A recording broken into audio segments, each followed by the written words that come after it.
Good morning, everyone. Good morning. This is the end of the March session, and Hoko decided March session is Uchiyama Roshi's memorial session. And this morning we are going to do a memorial service for Uchiyama Roshi. That's why I brought down his nameplate and his photo. Uchiyama Roshi was my teacher, and he was born in 1912, July 15th, and he passed away 1998, March 13th. So when he died, he was 85 years old.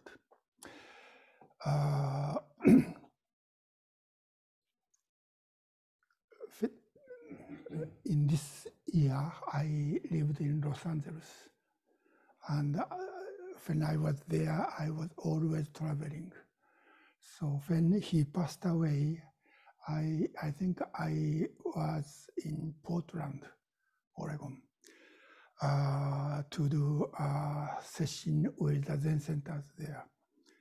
And when I returned from Portland to Los Angeles, I found a phone from my friend in Kyoto, and my friend said Uchiyama Roshi had not a heart attack, but what do you call this? Yeah.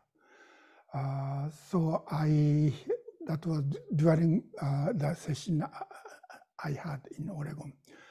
And right away I phoned to the friend, and he said Uchiyama Roshi's funeral was just done.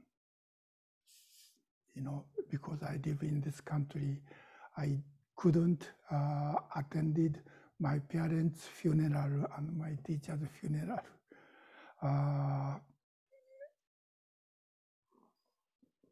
And these days, some of my friends also passed away, but I cannot attend their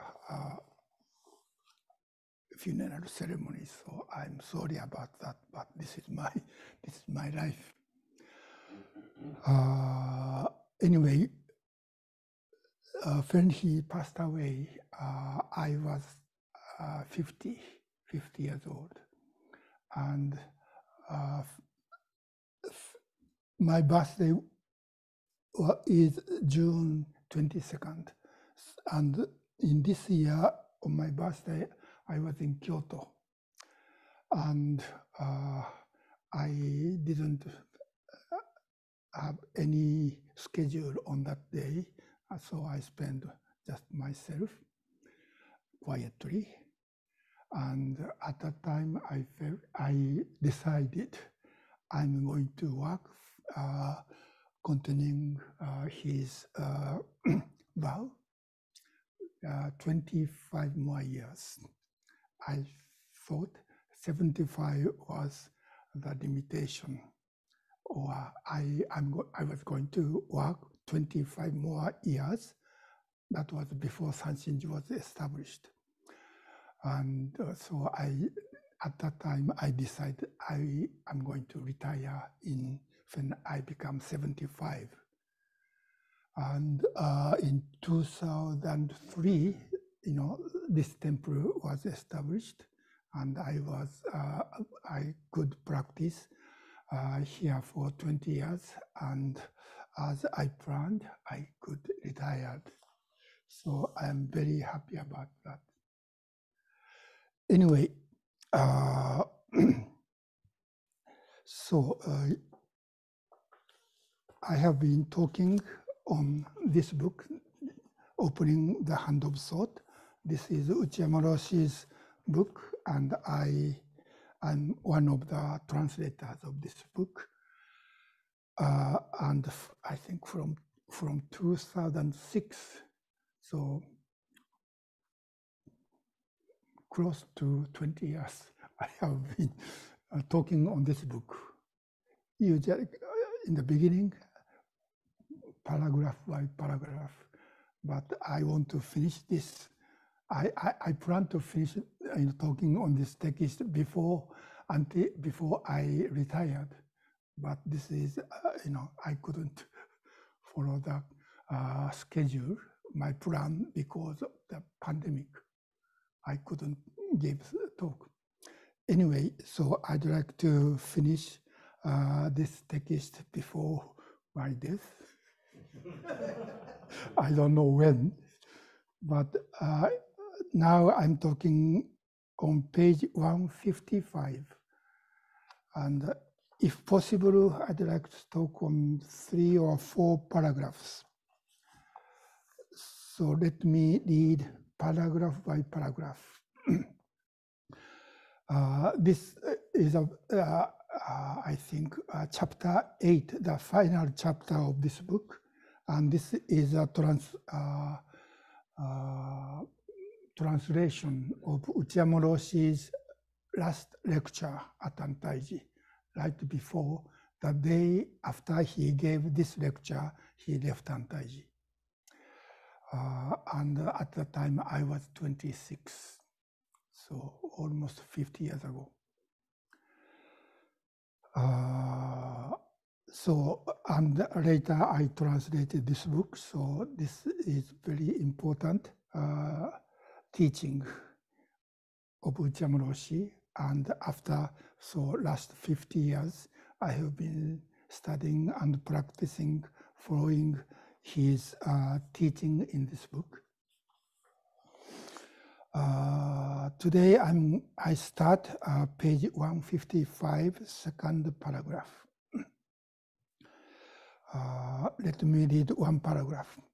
A word that Dogen Zenji uses throughout the Shobo Genzo to strengthen other words is Jin, which means whole, exhaustive, or all-inclusive. Dogen frequently uses expressions like Jin Jippo Kai, or the whole 10-direction world. Jin Issai, everything. And Jinchi, Jinkai, Jinji, Jinpo, the whole earth, all worlds, all time, the whole Dharma.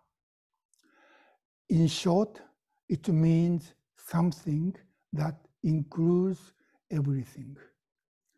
In other words, my life. Our real life is connected to everything. Our minds conceive of I as only myself, as something independent. But if we open the hand of thought, such a conception vanishes, and we can realize I as being one with everything. So he's talking about one word, Dogen Zenji, often used in Shobo Genzo.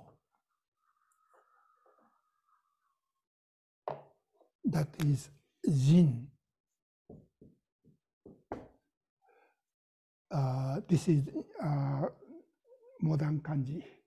And old style Chinese character is this, both Jin, same kanji, same word. As it is said here, Jin means whole, or exclusive, maybe I don't need to write, exhaustive or all-inclusive. I sometimes translate as total or entire.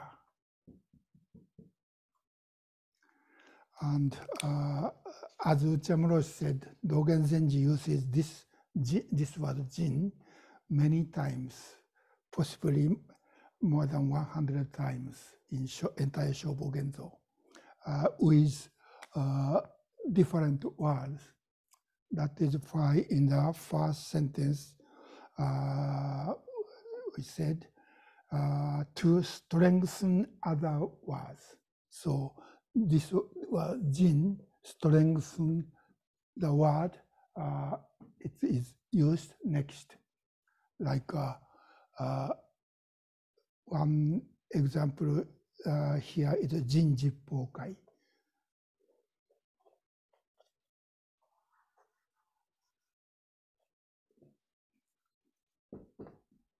Jin jippo kai.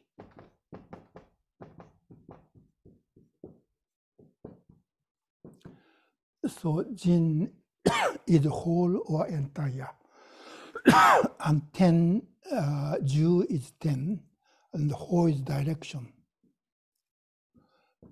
Excuse me.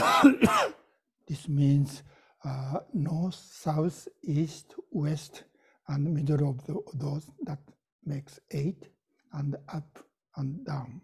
That means 10 direction. That means entire. So entire 10 direction, and kai means space or world. In Japanese, world is seikai. Se means time, and kai means space. So in Japanese, sekai means time and space. And jin jippo means, in this case, this kai space. So entire 10 direction world.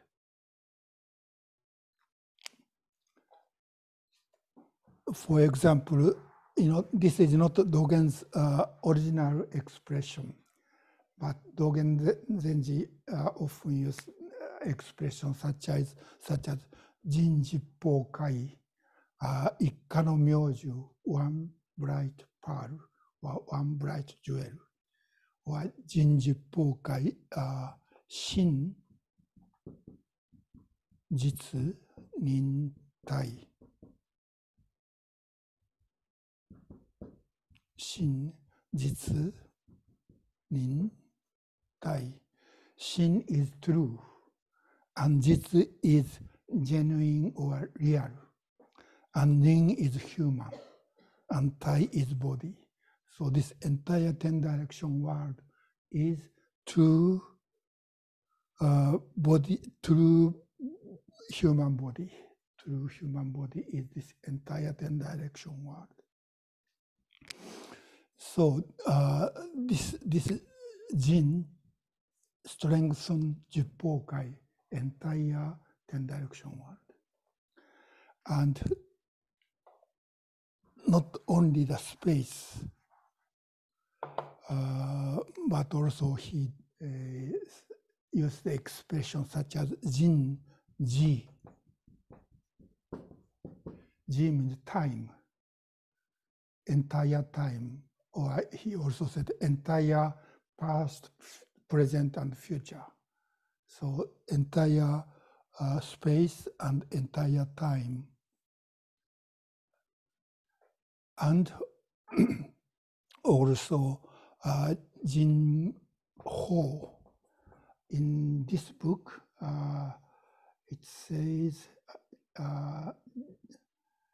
jin chi, jin kai, jin ji jippo. Jin chi is ground or earth, great earth.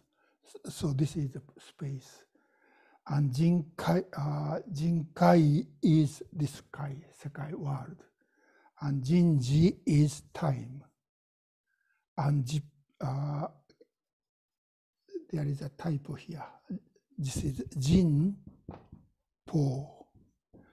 And this po is ho. Ho means phenomenal beings, all beings. So this is entire world, entire time, past, present, and future, and entire beings, not only human beings, but all beings. I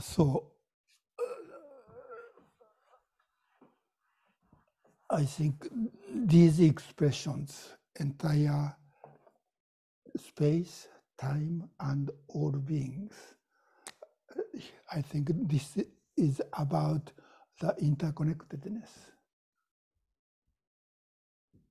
Within the space, this is Indra's net, everything is interconnected.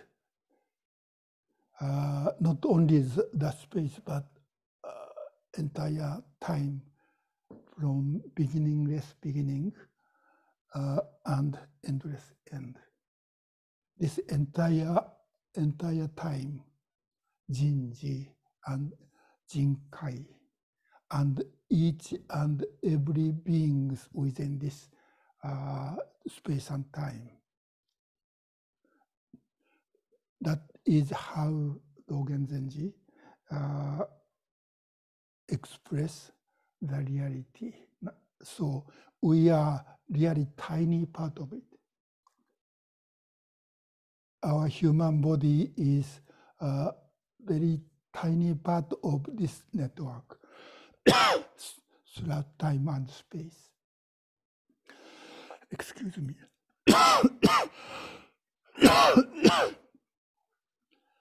But when Dogen says, this entirety of space, time, and all beings is true human body. This means our very tiny body and mind, our 5 skandhas, are together one with this entire time and space. This is because this is empty. If there is a fixed thing independent from this entirety, then we can exist without the relation or connection with others. But this body cannot exist even one moment without support or relation with others. So this we usually think this is one person, individual person. But as I always said, this is 1 equals 0 because it's empty. There's nothing, no substance called Shohaku. This is simply, as Buddha said, collection of 5 skandhas. And the 5 skandhas are always changing, coming and going. So our bodies are changing, and the way we think is also changing from my birth. So there's this, conventionally, this is one person named Shohaku, and I'm not you, you are not me. But there's no such person, individual person or independent person named Shohaku. So I think this 0 or emptiness is important because there's no such independence. This is simply one of the, what do you call it? I call it not of a thread of relations. So there's no such separation. So because this 1 equals 0, empty, this entirety, entire space and entire time, and all beings within this entirety, I call this infinity. So this entirety is my body, or my life, or me. That is how I understand what Uchiyama Roshi is saying here. And So this entire 10 direction world, entire time, and all beings are me. So we see this one being, one person, from three perspectives. This is not separate each other. This is simply three ways to see this one thing. And when we think, I'm an individual person named Shohaku. I was born in Japan and studied Buddhism and became Buddhist priest. That is why I have to talk today in English. That is not like not what I want to do, but somehow this is my responsibility. So I'm doing this. But actually, whatever I'm talking now is not my personal idea. Everything I know is I studied from Buddhist text or from my teacher's teaching, and also through my experiences. So, there's no such things called Shohaku's teaching, because Shohaku is this entirety.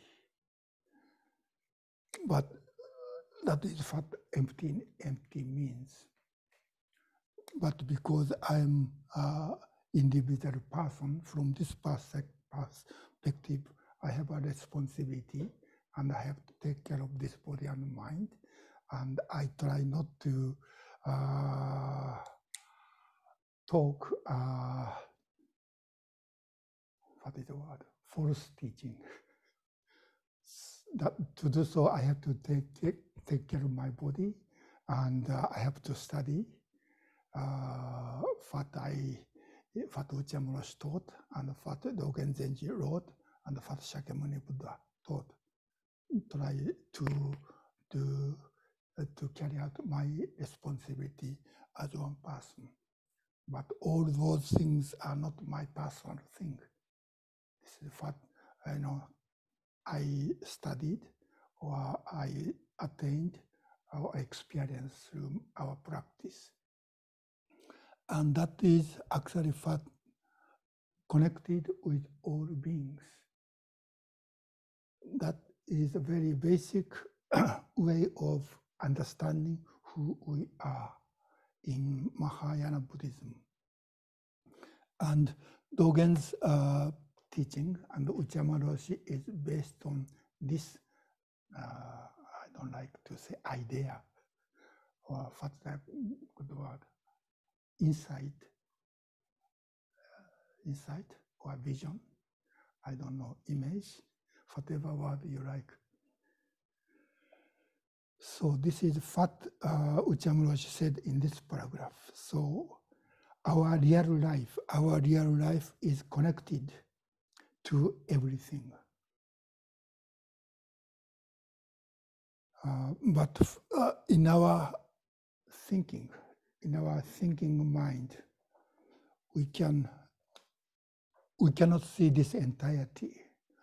From my eye, I can see only around me, and I can hear something from relatively remote, and I can think of this entire universe that only thinking. That is a kind of a concept.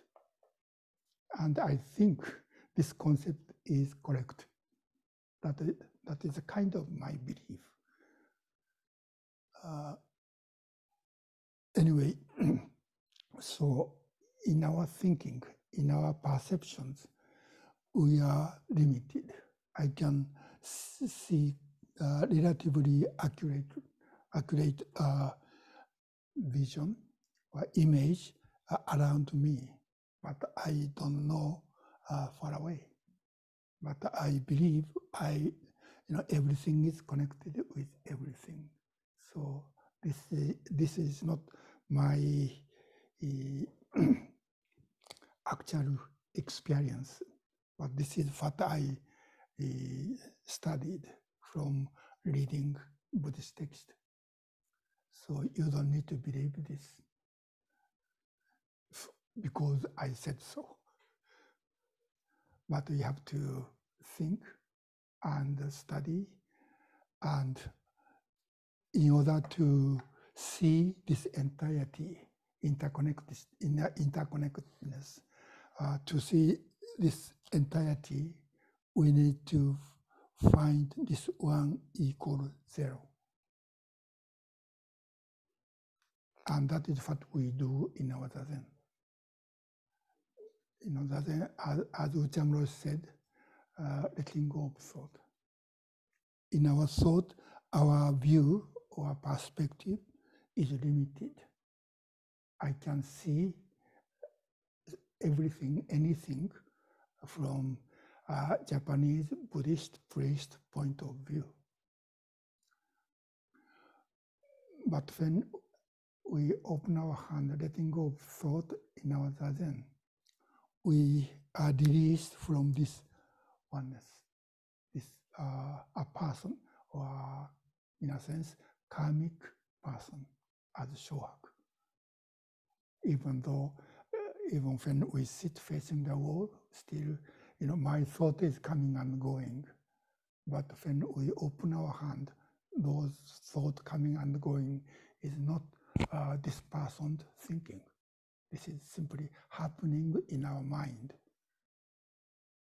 This is really important, and what we do, this is just really just sitting. And things happening in my mind, in our brain, is only happening. It's not my thinking, or it's not I am thinking. But often, those things coming and going become object, and I start to think. In that case, when we do such a thing, our mind is separate into two parts, subject and object. When we do such a thing, this thought is really my thinking. But whenever we found I'm doing such a thing, we open our hand and return to just sitting. And when we just sitting, including those self-centered thoughts, what we do is just be there. Even though in our mind, all karmic things, karmic thinking is coming and going, still what this person is doing is just sitting as a part of this interconnectedness. So it's not that when we sit, we can see this interconnectedness or this universal reality. But when we don't see, we don't think, we are simply part of it.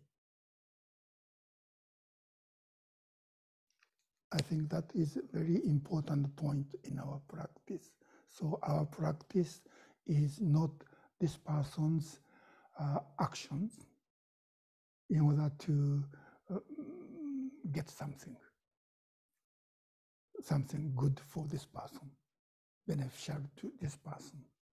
But we simply become part of this interconnectedness. This is how we become free from this karmic consciousness. And we become free from doing things based on those karmic consciousness, at least during Zazen. So in our Zazen, we are really one with all beings throughout time and space.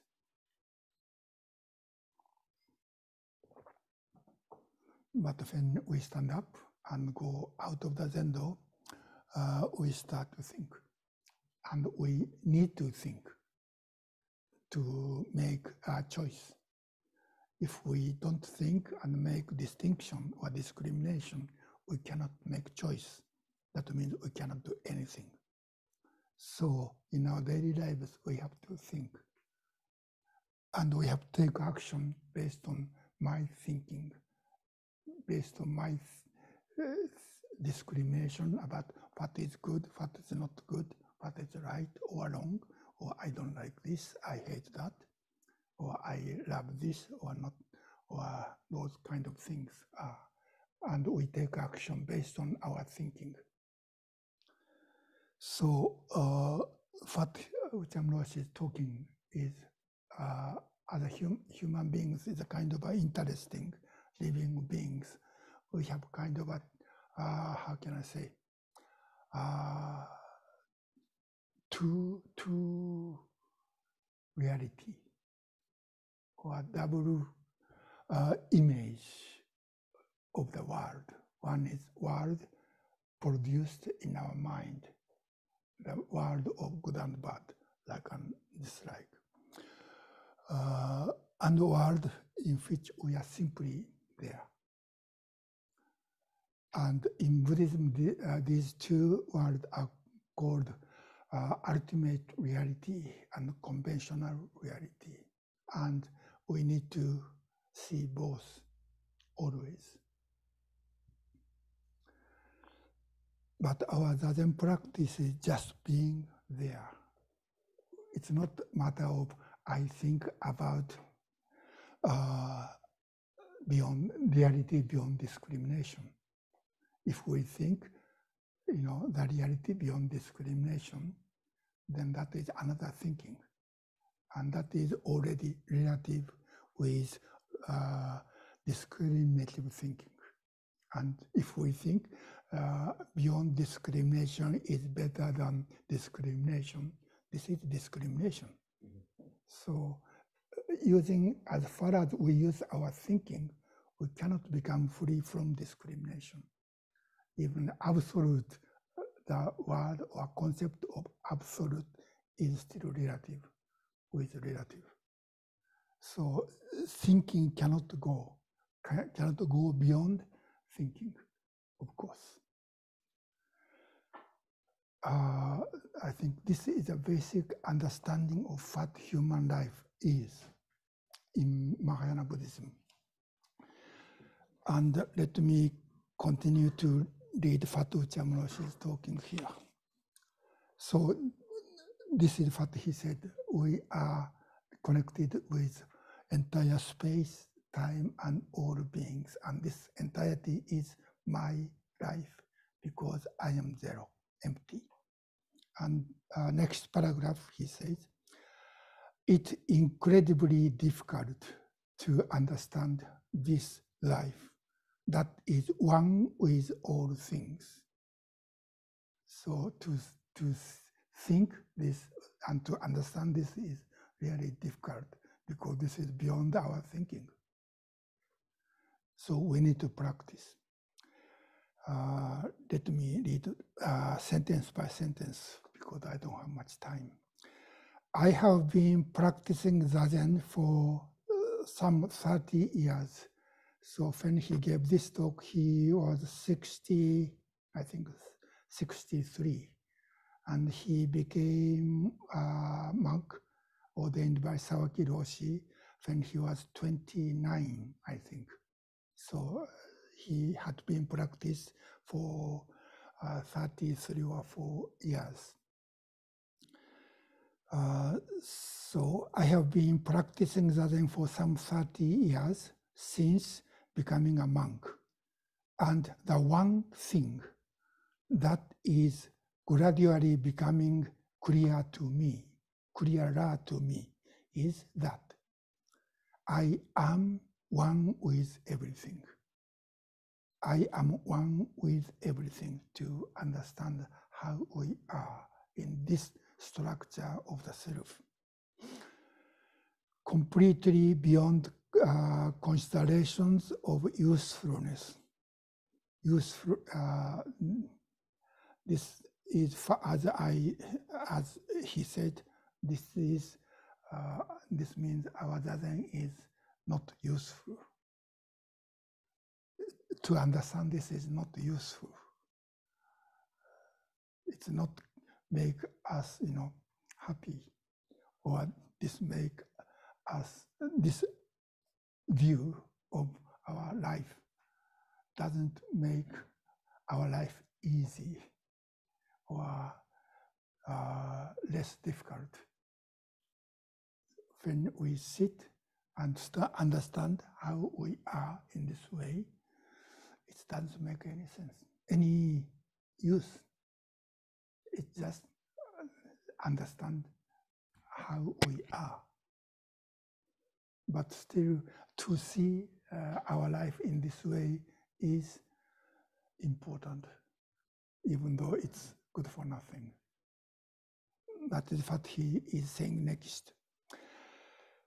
Sawaki Roshi used to say, Zazen really is useless in terms of being utilitarian or beneficial to you or society, because useful or not useful is only in our thinking.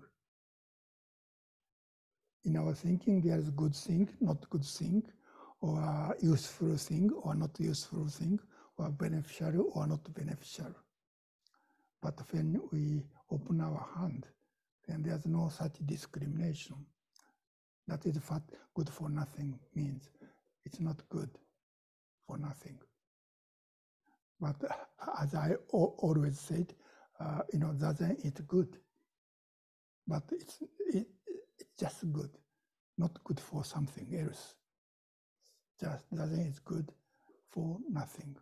Zazen is good as it is. So Zazen really is useless in terms of being utilitarian or beneficial to you or society. To us or to society means already in the world produced in our thinking. So Zazen is good for nothing. It really is useless. This is the first time I use this expression, Zazen is good for nothing. I first translated this lecture when I was at Valezendo in Massachusetts. And I really like this expression, good for nothing. I didn't know this expression when I was in Japan, even though I studied English. But when I was in Massachusetts, I found many people asking, what is this good for? And it seems it's important for not only American, but for Japanese too. What is this good for? If this is good for nothing, then this is not valuable or beneficial or useful. And to me, Zazen is that something not beneficial in our idea of what is good or what I like. But Dogen and Uchiyama Roshi also like this word, but, or yet, or however, or and yet. But the longer I practice, the clearer it becomes to me that nothing is separated from me. Everything is connected with me, because there's no such a separate thing, independent things divided or separate from entire time and space. And he asked his student, please try it and see. So he said, we have to see or experience. If we think, then we miss it. Please try it and see. If you put your whole energy into practice Zazen, continually opening the hand of thought, you will clearly see that you are connected to everything. This word, your whole energy, is another word Dogen using jin, riki. Whole or entire riki means energy or power. So not only interconnected, but if in order to study and see, experience this, we need to study and practice with our entire strength. Just thinking in our brain doesn't make this doesn't make sense. And another word Dogen used, using this word jin, is gu-jin.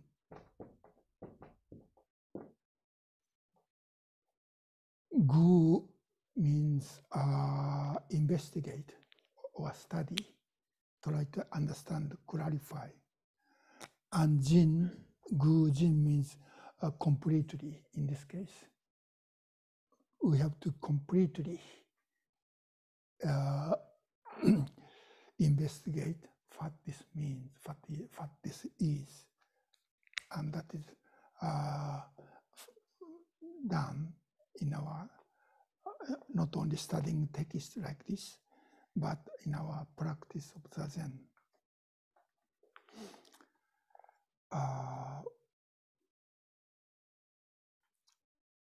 Where do we go after this? So he's talking about life and death. Where do we go after this? Nowhere. He said, nowhere. We don't go anywhere. Nowhere. Life is universal. So there's nowhere to go. So we are living within this network between birth and death. But he's saying even before we are born or even after we die, we never get out of this interconnectedness.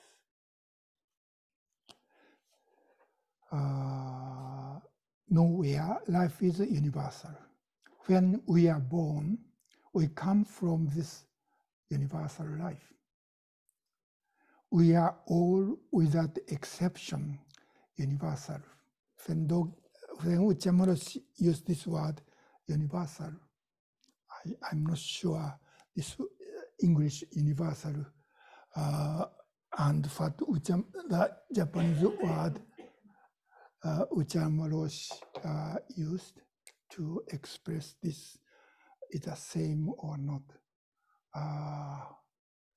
The original Japanese expression he uses tenchi ippai.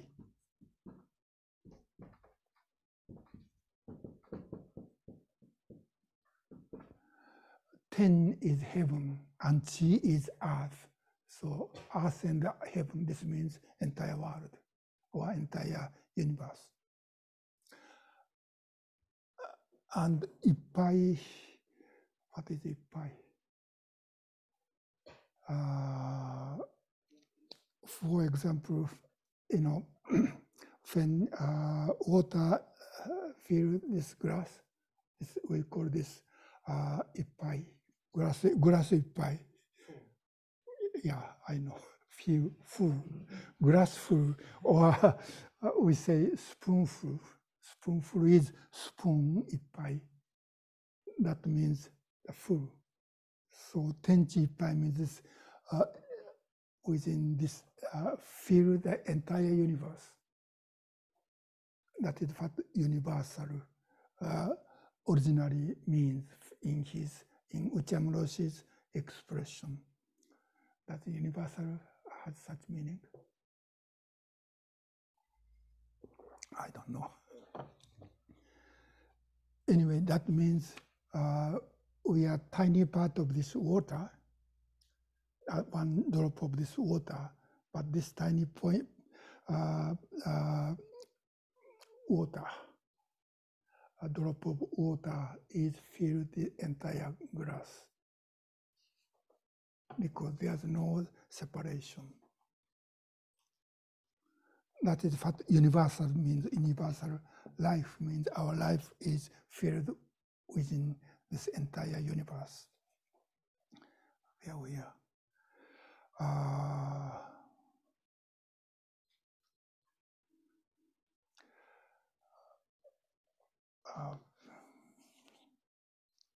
Here we are.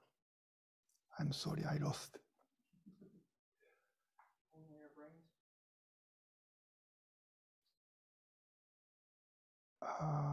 When we are born, we come from this universal life. And we are all, without exception, universal. So we are all this entire universe.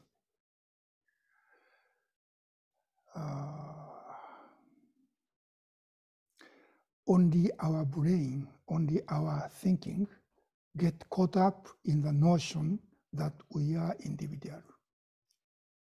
And we think we are special. We are the center of the world. Everything around me is the material I can use to make me happy. That is the way we usually think. And yet we are universal, whether we think so or not. And reality doesn't care what we think, because reality is beyond our thinking. Let me finish one more paragraph. As long as we are living, we eat cabbage and rice, bread and wine. Actually, Uchiyama Roshi didn't say bread and wine. He said a few more Japanese food. But Tomorai changed it to make it more kind of natural for Western people. So our bodies are collections of such stuff. So things are coming. We eat, or we breathe, or we drink. So things are coming from outside and go through our body and get out. So things are coming and going. Water, air, food, or nutrition, or even our knowledge. Some we studied by reading something or listening to someone's teaching. These are coming in and stay for a while, and we think whether this is good and bad, or like right or wrong, and often it go away. So I don't remember when I was a teenager what I thought. I remember something, but not entirety.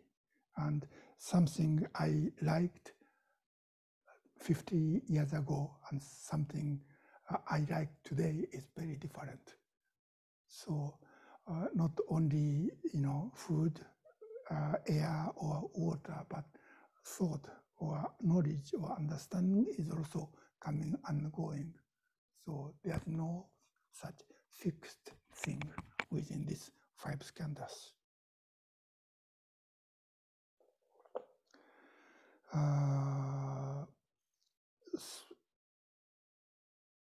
So our bodies are a collection of such stuff.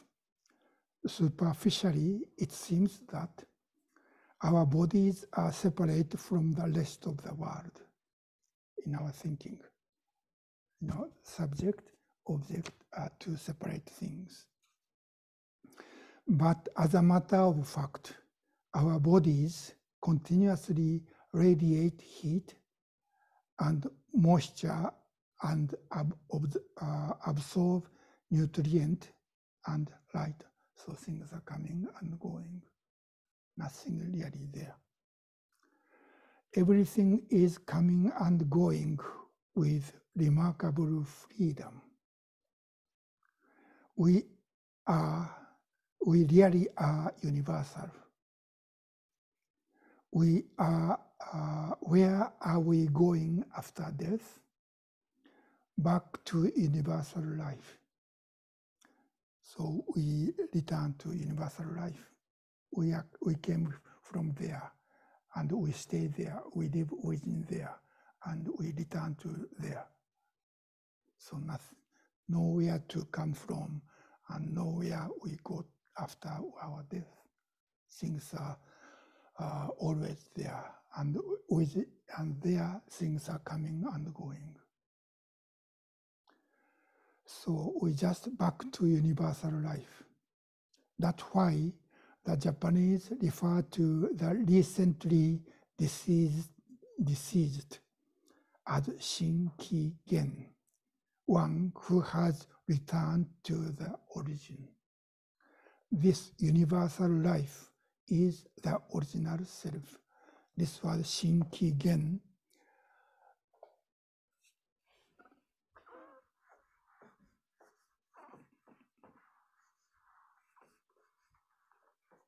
When people die in Japanese funeral ceremony, we could make a nameplate like, this is Uchiyama Roshi's nameplate. We nameplate the person who died, and above that we write Shinki-gen. Shin is new, Ki is return, and gen is this gen. This gen is a part of Dogen Zenji's name, and this means origin. So Shinki-gen and this dead person's name. So it means this person with this name newly returned the original place. So there's nowhere. We cannot get out of this entire 10 direction world.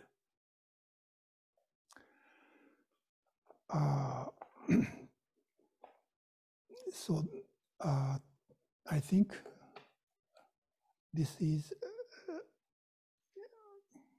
was kind of interesting teaching, but I really didn't understand. When I read his books in my 20s, so I tried to study what this means in the context of Buddhist teachings, and to understand what Uchiyama Roshi is saying here. I have to study, early Buddhist teaching, Mahayana Buddhist teaching, and Dogen's teaching. And this is thinking so good for nothing. But as me, as Shohaku, who is thinking, who need to think, and who need to translate and explain using words, this is important as kind of my job. So I studied, what this means for almost 50 years. And I wrote a booklet entitled Structure of the Self in Mahayana Buddhism. And I think it's available from Dogen Institute.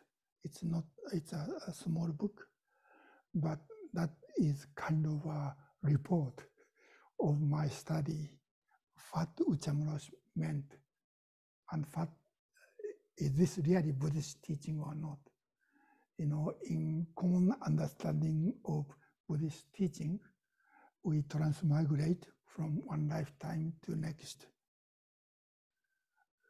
But here he said there's nowhere to go.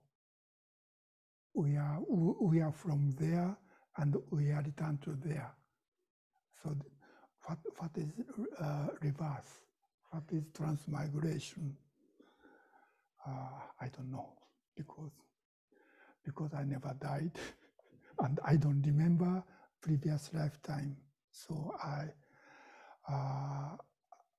cannot negate transmigration, but I don't believe. I don't need to believe, but I don't negate. But this version makes more sense because I don't need to believe. I can experience in our Zazen.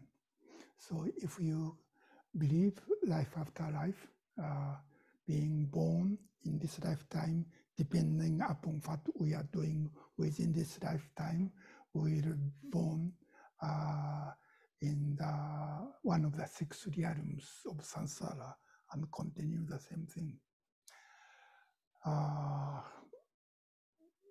But I think this is another version of Buddhist teaching. So whether you like or dislike, please study and experience and understand. This is what I have to say this morning. Any question or comment?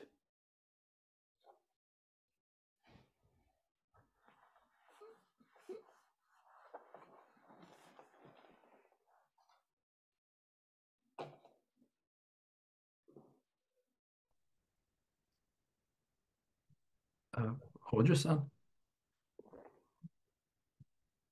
Hello, Hojo-san? Yes. Can I ask a question? Sorry, thank you. Thank you for your lecture. I'm on Zoom, I'm sorry.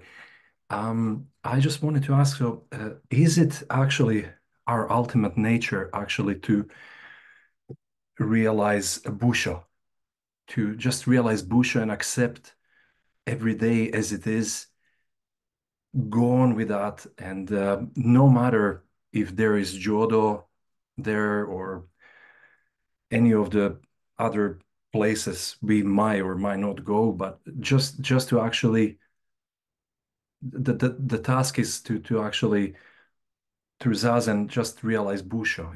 Am I correct in thinking that? Thank you. It's depending on what is Buddha nature, what is Busho, what is your understanding of Buddha nature.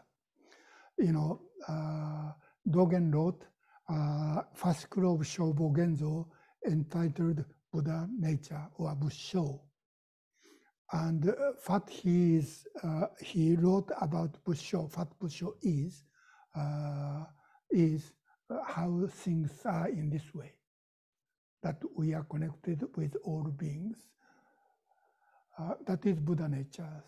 But in Buddha nature and other fascicles, he kind of criticized about some people's understanding of Buddha nature as something which is hidden within our 5 skandhas, within our body, and which doesn't change, which is always there.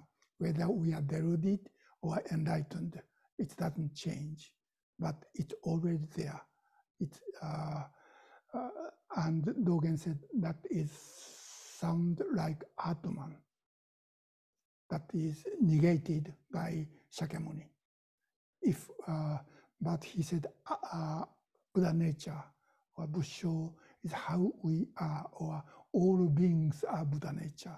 That is in Japanese, Shitsu Busho, entire being is Buddha nature. And in this case, for him, this entire being means entire being in existing in this way, together with all beings. So we need to make sure we have, I cannot say correct or wrong, good or right or wrong, but what Dogen Zenji and at least what Dogen Zenji and Uchiyama Roshi taught about Buddha nature is the way things are in this way. That means all interconnectedness. If your understanding of Buddha nature is the same, then you are correct. Thank you, Hojo-san. Thank you very much. And yet still correct or not correct is our thinking. Please? So just for clarification, you mentioned today 1 equals 0 equal infinity. Mm. Do you think, in other words, we can rephrase it, that is Buddha nature? Yes. Okay. That is how we are. Yes, that is how Buddha nature is. Did you raise your hand? Yeah, I just had a question. Was Opening the Hand of Thought the first book of Uchiyama's that you read, or was that a different one?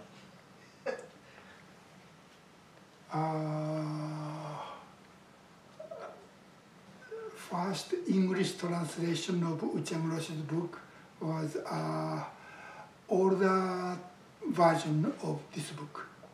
And originally that was published in 1972. Oh, I meant like when you read the first book of his, you read in Japanese. Oh, when you were... first book I read? Yes. No. The book was our first book Uchiyama Roshi published. And the title of the book was The Self, or Jiko. And this is a collection of his essays.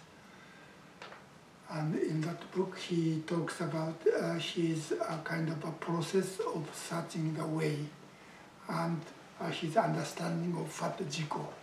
And basically, he said the same thing. Thank you. Okay. And the book was not yet published. I think Tom Wright is, I hear from Tom Wright, he was going to translate that book next. Okay. Please? Just a very brief comment. Mm-hmm. It's interesting to me that the thing that stands in the way of Busho, Mm-hmm. or understanding, Mm-hmm. is me. But there's nothing to me. So there's really nothing in the way, even though it seems like there is. It's not our problem.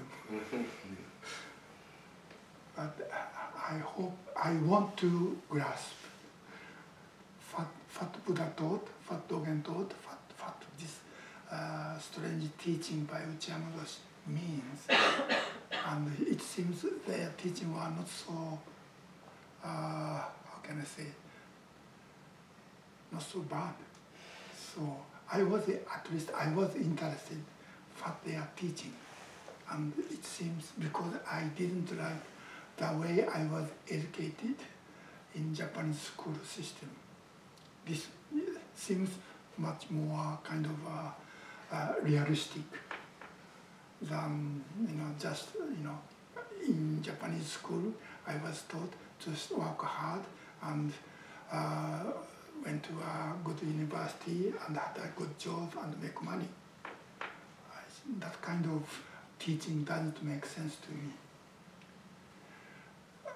This is strange, but to me this makes more sense